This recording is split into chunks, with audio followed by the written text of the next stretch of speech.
Akụkọ ifo bụ akụkọ nke siri n'aka nna fere n'aka nwa. Akụkọ ifo (folk tales) as bekee call it. Folk tale akụkọ ifo.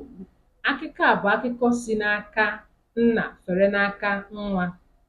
Ọ bụkwa akụkọ emeghị eme kama na ọ dị mfe na nghọta. Eji ya akụzi ọtụtụ ihe dị iche iche.